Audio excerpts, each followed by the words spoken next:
Bonjour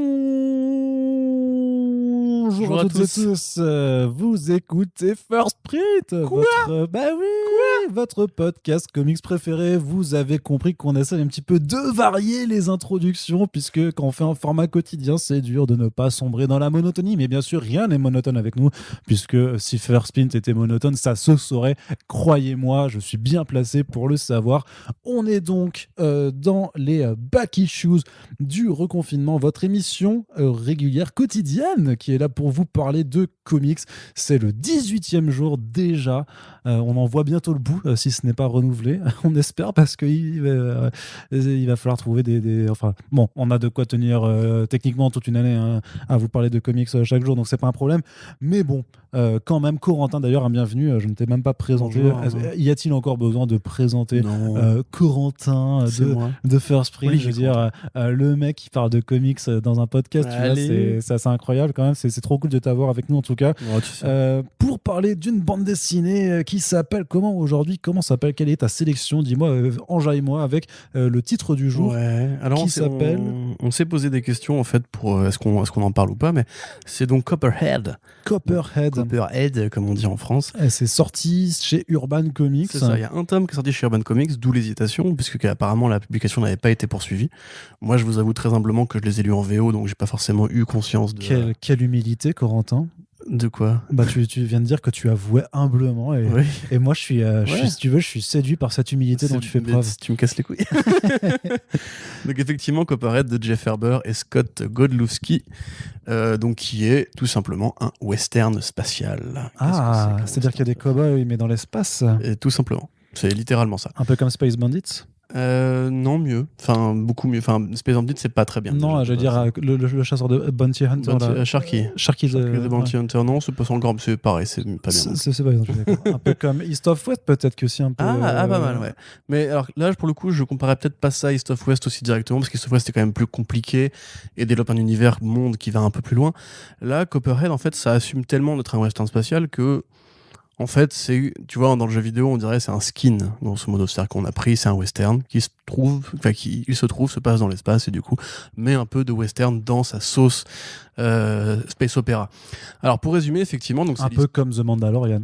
Et voilà, exactement. En fait, même comme Star Wars 4, en un sens, puisque on sait que, au-delà des influences qu'il a trouvées chez Kurosawa, le bon George Lucas a quand même beaucoup pioché dans les codes du western. Tatooine, c'est une ville de western. Han Solo, c'est un personnage de western. Les contrebandiers, les chasseurs, les flics, etc.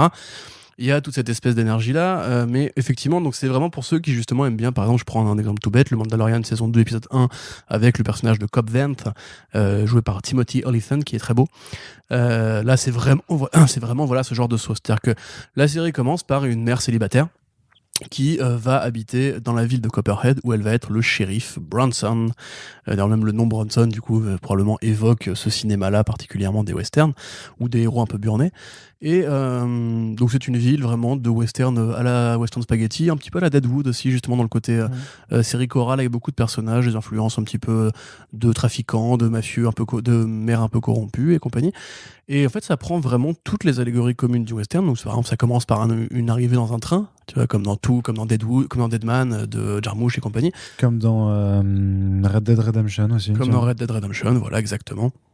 Vous avez la shérif qui ne connaît pas la ville et donc qui va devoir un petit peu faire valoir son autorité. Vous avez son second qui se trouve être... je me souviens plus exactement du nom des créatures, mais donc c'est des créatures aliens, en fait, tout simplement. Et on t'explique que ces créatures aliens ont fait la guerre aux humains à une époque pour obtenir leur liberté, parce que ce sont, entre guillemets, pas d'anciens esclaves, mais des créatures qui, un petit peu comme les Noirs américains, voulaient, entre guillemets, obtenir les mêmes droits que les Blancs. Donc les Blancs étant les humains, invariablement en fonction des couleurs, mais je crois qu'il n'y a pas beaucoup de personnages de couleur dans la série de toute façon. Et lui, justement, qui aurait dû être le nouveau shérif, n'a pas pu accéder au poste parce que, justement, c'est une minorité ethnique. Donc il y a ce petit propos-là qui passe en substance. On a aussi la chance d'avoir une femme shérif, du coup elle aussi amène un petit propos, genre la femme un peu burnée, qui pète des gueules, etc. Puis c'est une mère célibataire qui a du mal à rencontrer des hommes et compagnie. Et donc ça commence vraiment exactement comme un western typique. Dans le tome 1 qui est de Urban Comics, il y a les 5 premiers numéros qui forment un arc tout à fait agréable à la lecture, très bien dessiné. On a un style un peu à la Capullo sur les dessins, au sens où c'est l'espèce de visage avec le nez un peu carré comme ça. Ouais, un peu pointu. Ouais. Un peu pointu, ouais, c'est ça. Avec c'est l'espèce de petit relief aussi qu'il met sur les effets de nez et tout. C'est très joli, c'est très bien colorisé. Alors le coloriste, c'est Ron Riley. C'est une ambiance un petit peu pastel avec des couleurs assez légères, assez descendues, qui sont très agréables. Donc en gros, elle arrive dans la ville, les pecnos du coin, on va dire, qui sont des aliens du coup, se tapent sur la gueule et menacent de s'entretuer à coups de fusil à pompe, à coups de chevrotine, quoi, grosso modo, comme dans le vieux sud des États-Unis. La shérif embarque un des gamins, là du coup il y a un meurtre, etc., etc. Alors ça rajoute par-dessus ça une sorte de folklore un peu plus spatial effectivement, parce que la jungle du coup autour de la ville de Copperhead est occupée par des créatures malfaisantes, mais qu'on considère quand même être des locaux en fait. C'est les indigènes, on les appelle, tu vois, c'est pas des Indiens, c'est vraiment des indigènes. Et à côté de ça, il y a aussi encore une fois une deuxième couche de propos un peu social, puisque pendant la guerre, les humains ont créé des androïdes, des hommes à moitié mécaniques, un peu génétiquement modifiés, qui, un petit peu comme les esclaves, en fait, les esclaves américains, on les a libérés, entre guillemets, après la guerre. Certains continuent d'obéir à la servitude des blancs, entre guillemets, et d'autres ont choisi d'essayer de vivre dans la nature et tout. Donc il y en a un, par exemple, qui est vraiment... alors lui, du coup, fait plus le vieil indien, tu sais, un petit peu le vieux baroudeur, un petit peu guerrier, qui sauve le gamin, etc. Ouais. Donc il y a vraiment une ambiance assez géniale. C'est vraiment du Deadwood de HBO, tu vois, on parlait de Kaiju Max pour le côté un petit peu Oz. Là, on est vraiment sur du Deadwood, c'est-à-dire le western un peu crasseux, un peu impitoyable, tu vois, où en fait à chaque coin de rue tu sens des gens qui ont une vraie vie en fait, c'est circulant, c'est grouillant, tu vois une société qui en fait évolue en fonction des codes normaux. Ah putain, ils vivent dans une société du coup. Ils vivent dans une société de ouf, mec. Ah, putain. C'est incroyable. Ils voulaient juste faire rire les gens. Mais grosso modo, voilà, donc c'est vraiment c'est une vraie série univers, encore une fois. Alors c'est pas aussi écrit que Coda par exemple, où vraiment on va te poser des grandes règles, etc. Là c'est un décalque de code, tu vois. Et quelque part Ferber il le dit, hein. Donc Ferber qui est en plus de ça un petit peu, j'en parlais avec toi justement, comme le scénariste de Skyward, aide-moi. Joe Anderson. Voilà, Joe Anderson qui a fait Lucifer par exemple en parallèle, et c'est quand même une série assez conventionnelle, mais quand il fait de la BD, il fait de la bonne BD, de la BD de monde, encore une fois, qui a plein de bonnes idées, plein de bonnes références, etc. Mais là, c'est pareil. Ferber, c'est un mec qui travaille beaucoup pour la série télé, qui a fait notamment la série télé Supergirl avec les Berlanti, enfin avec le Berlanti et sa clique.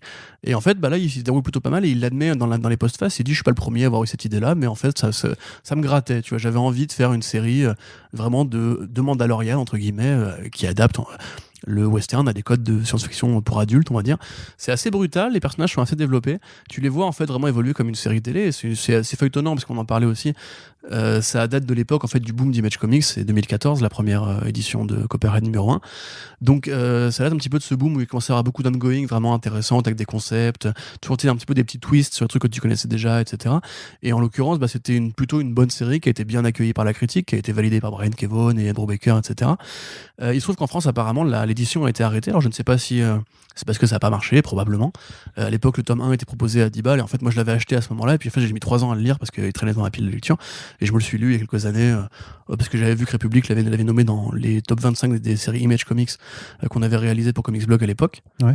Pour les 25 ans de en 2017, ouais. Tout à fait. Et effectivement, c'est vraiment très agréable, justement pour moi qui suis un bon fan de western et un bon fan de ces espèces de parodies un peu de genre. Tu t'y perds pas du tout, tous les codes sont évidents, les références sont bien, les personnages, tu les vois évoluer dans le temps avec cette notion de sériel, effectivement. Et en définitive, quelque part, c'est un peu dommage parce que en VF, c'est actuellement arrêté, et en VO, il y a eu une pause après le numéro 19 qui, du coup, a priori, marque la fin de la série. Enfin, ça fait que 2 ans de pause, entre guillemets, donc on a déjà vu des séries revenir de plus que ça. Mais a priori, Ferber est peut-être un peu trop occupé avec ses projets de séries télé. Mais en attendant, moi, je le conseille vraiment. Honnêtement, vous pouvez même juste lire le tome 1 et le prendre comme un bon épisode de Mandalorian, justement, ou comme un bon Star Wars-like, avec du western dans l'espace, des personnages burnés, intéressants, des belles couleurs, des beaux dessins, un environnement riche, et c'est un peu dommage justement qu'il soit arrêté parce que t'as vraiment envie de l'explorer. Tu vois, c'est vraiment, limite, tu peux imaginer des spin-offs ou une bonne adaptation, hein. Vraiment, il y a largement ce qu'il faut pour faire une bonne série, justement, par exemple sur HBO. Moi, je vous le conseillerais vraiment si vous pouvez, et si vous voulez continuer en VO, bah, tout est bon jusqu'au numéro 19 où ça s'est arrêté. Ce qui, du coup, pose encore plus de questions sur l'arrêt vraiment du truc. Mais voilà, on parle souvent un petit peu de Deadly Class, de Black Science, de Law, de Paper Girls et compagnie pour les bonnes séries Image Comics. Copperhead, c'est pas par un auteur de comics aussi en vue que Brian Kevough ou Rick Remender, mais ça traîne dans les mêmes eaux, ça prend un peu les mêmes référents, l'envie d'interroger un peu les genres ou les poncifs qu'on a déjà vus et de faire les choses autrement. Et encore une fois, bah, c'est très agréable à l'œil. Vous passerez un bon moment si, comme moi, vous aimez justement ce côté un petit peu baroudeur du désert avec un blaster plutôt qu'un 6 coups de Smith et Wesson. Ok, super. Et du coup, ça se trouve à quel prix? C'est 14,50 Ça se trouve donc chez Urban Comics, le tome 1 à 14,50 effectivement. Tout à fait. Voilà, j'ai envie de dire que si jamais vous êtes nombreux à l'acheter, peut-être qu'il y aura une suite, sachant que la première édition a 4 ans, mais voilà. Faut jamais dire jamais en tout cas, mais en tout cas voilà, c'est quelque chose à découvrir, que ce soit en VF et en VO. Si vous vous poursuivez par la suite, ça paraît non plus d'être l'investissement le plus ouf à faire, vu que c'est quand même assez court, 19 numéros, mais en tout cas très bien, western de science-fiction, ça m'intéresse. Moi je suis hooked, comme on dit. Tu as titillé ma curiosité, donc le but de cette émission est réussi. On espère que d'autres feront de même. Très très bien, Corentin, je te remercie une nouvelle fois pour tes conseils de lecture avisés. On espère que voilà, c'est le 18e jour, donc on espère qu'on a réussi au moins à vous intéresser à 18 comics BD différentes. Ce sera notre plus grand plaisir et notre plus grande réussite de ce reconfinement de l'enfer. N'oubliez pas que vous pouvez partager ces émissions. N'hésitez pas à nous faire vos retours sur les bouquins si vous les connaissez, ou si vous justement, après avoir écouté cette petite pastille, vous avez envie de faire connaissance avec les BD dont on vous parle. Et on vous dit, ma foi, on rendez-vous dès demain pour le prochain Back Issues du reconfinement. Salut! Salut!